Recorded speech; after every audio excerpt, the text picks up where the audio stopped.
back. It's Daybreak here on Arise News. Time for the press preview. A first look at what's on the front pages as they arrive. Let's take a look at This Day, our sister publication this morning.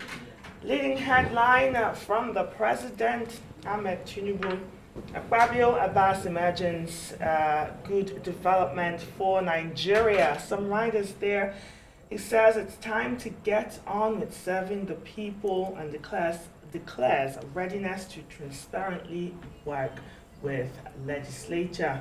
However, Hurua doubts 10th National Assembly will be independent.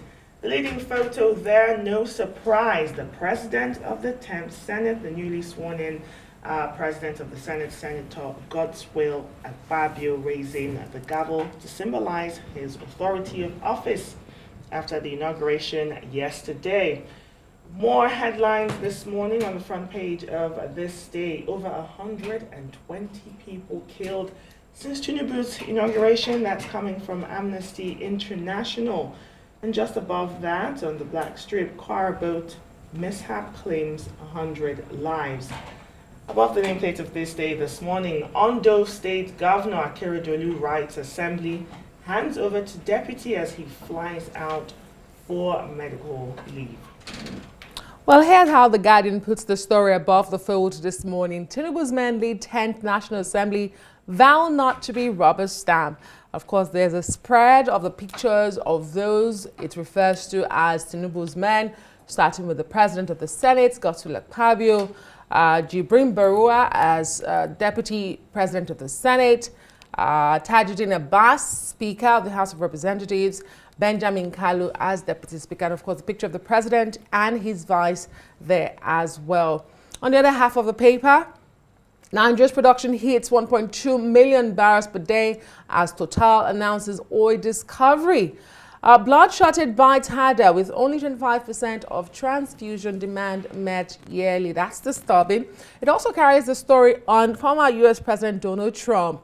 Paper says it enters not guilty plea in classified document cases. In case, other stories there. Guinness World Records certifies Hilda Bachi as 4 years the Federal University of Oyekiti. Drum support for Ekiti chef Damilola Adekparusi. Apparently, there's another chef in southwest Nigeria trying to beat Hilda's record.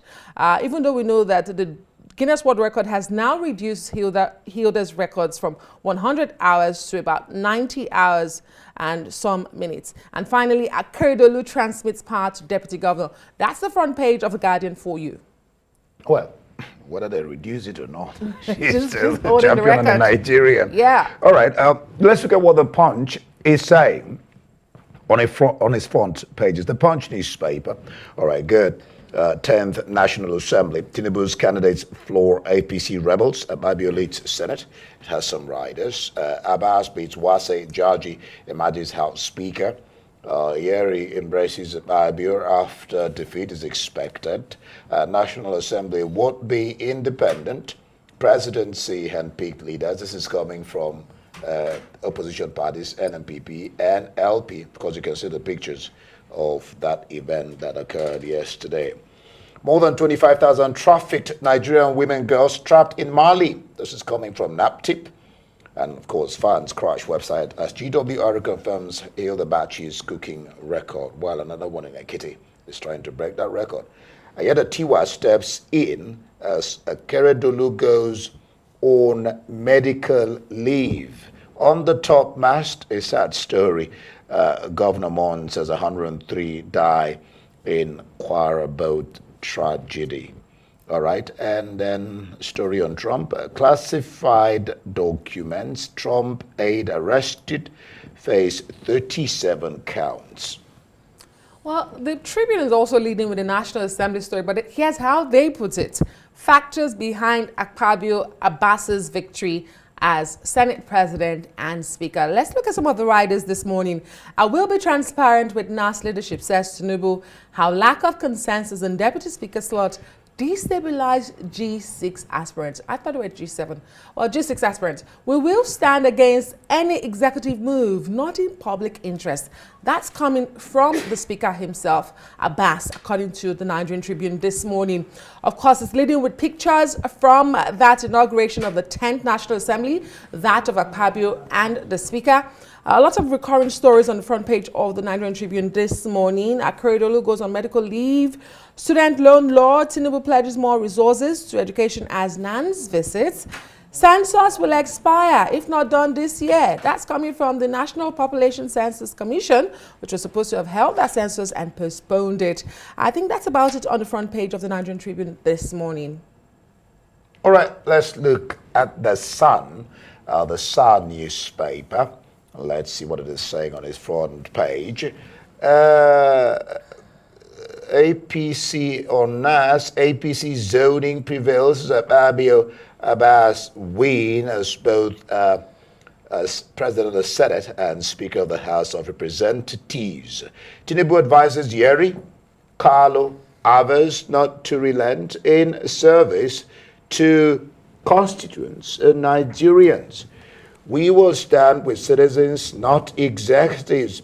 This is coming from both Akpabio and Tajuddin Abbas, called TJ. And of course, there you see hearty congratulations. All right. By the side of the Sun logo, Biafra IPOB insist on referendum. Commends Mba, Enugu State Governor, Soludo, Anambra State Governor, and Mbaka. Others over call for Kano's release. Ex-US President Trump arrested, faces trial. Obi LP tender IREB reports for Adamawa Rivers, free others, with a rider. Atiku wants INEC chairman Yakubu summoned to testify in petition against Tinubu. That's on the front page of the Sun newspaper. All right, some international papers this morning. The Guardian UK. Leading story, students among victims stabbed to death in Nottingham rampage. Suspect arrested after 3 people were killed and 3 others injured in an early morning attack in Nottingham. More headlines. Former U.S. President Donald Trump pleads not guilty in court to 37 charges now in relation to the 2024 race. The charges do not bar Trump from running for president, as he currently leads an increasingly crowded Republican field. Now for the press review, let's bring in Emmanuel Bello, who joins us now. Good morning, Emmanuel. Thanks for being here. Took a while for us to get to you. Let's take a look at what's making the front pages this morning on the national dailies. It's not a surprise to anybody, but from this day, he's talking about the president congratulating Akpabio and Abass's emergence at the national leadership of the National Assembly. And he says, good development for Nigeria. Emmanuel, what do you make of what happened yesterday during the inauguration of the 10th National Assembly?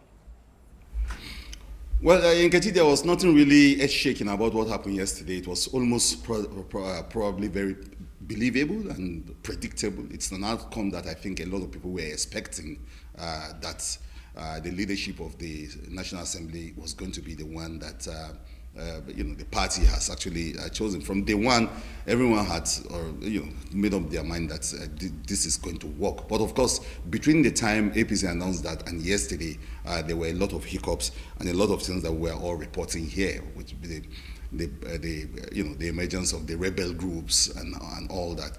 But the APC got it right yesterday with the president getting the kind of National Assembly he wants, basically, and that's what he's saying in this story that these days running with a lot of other people are running with it, though there are other angles to the story, especially other people looking at the factors that determine the emergence. But the biggest factor is the man himself who is speaking in the report, the president, Tinubu.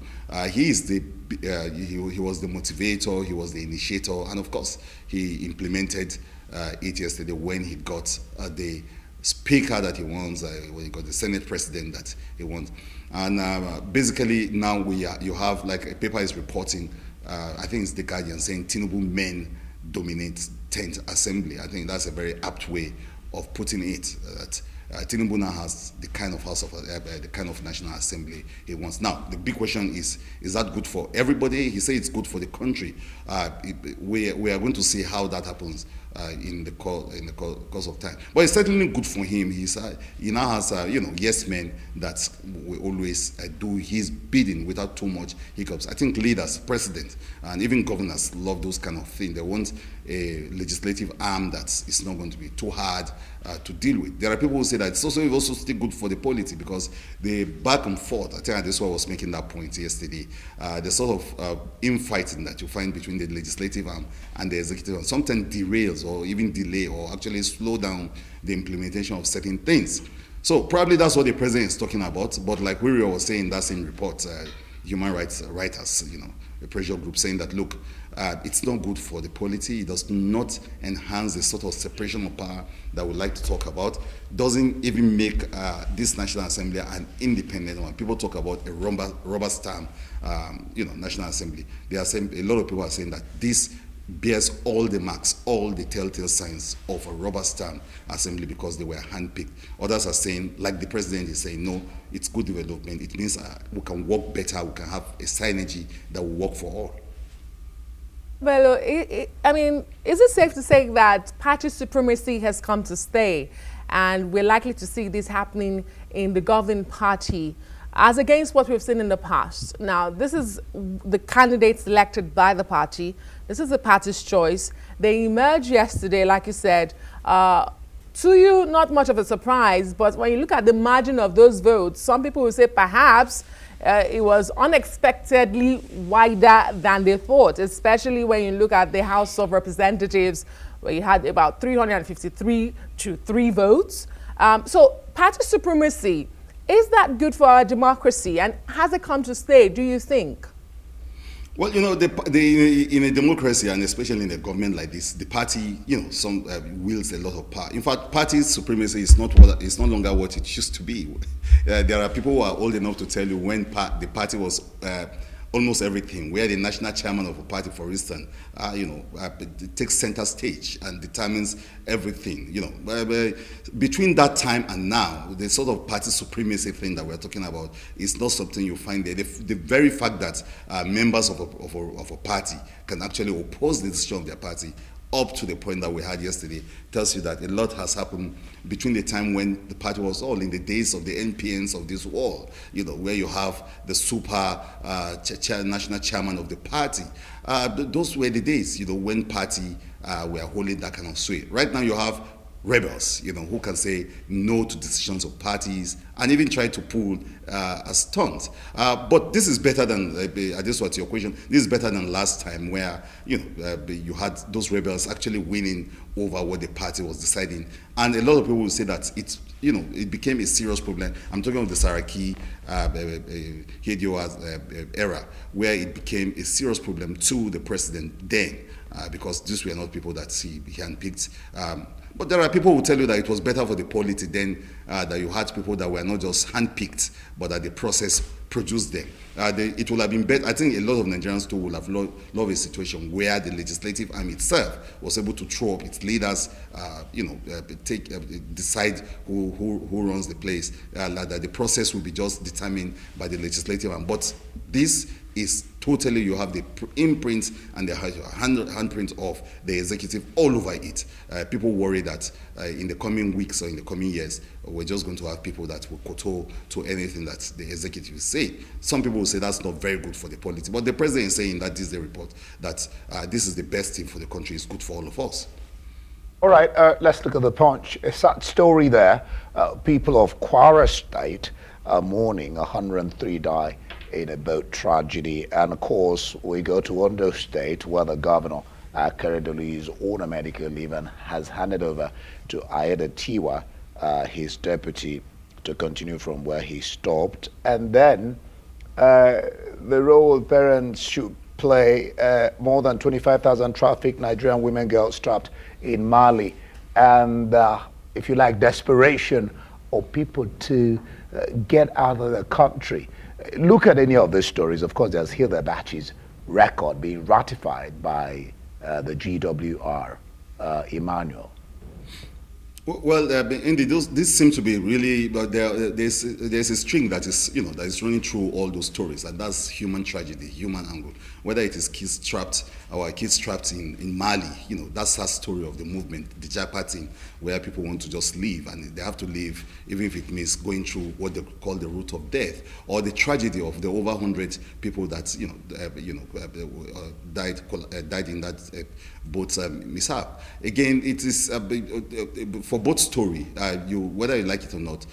Of course, you see nature playing a major role, but again, you also see the negligence and the crisis around the issue of these waterways.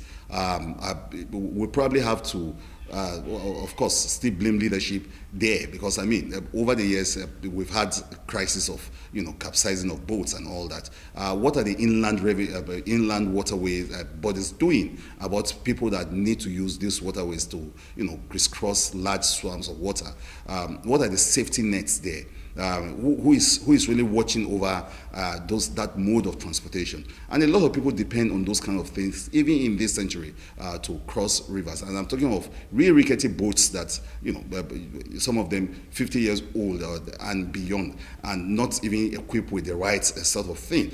Of course, you can't probably stop a tragedy if it's bound to happen, but you can mitigate it by, of course, putting measures in place. The governor, the Kwara State governor, was quick to talk about it and all of that. But beyond those, those words of condolences and all that, states that have got these huge waterworks where boats will have to be crisscrossing, carrying a lot of people, we have to think a lot inwards on what to do. Maybe provide more life jackets, maybe provide more checks on the number of people carried per boat and all of that, and look at all sorts of things. There are modern ways that this could be averted. But for now, we're living with the tragedy that it's happened. I'm glad that it's, in all the papers talking about it. It's huge, it's terrible. When you look at the other human tragedies surrounding us, the fact that many people have died, these days reporting that over 100 people have been killed so far since Tinubu became president. When you look at all of that, you know that we're in the midst of all this politics. We're actually a state in mourning. Emmanuel Bello, thank you so much for being here with us. That's the press review. Let's hear your views on all the burning issues. Follow us on Twitter @ArisTV.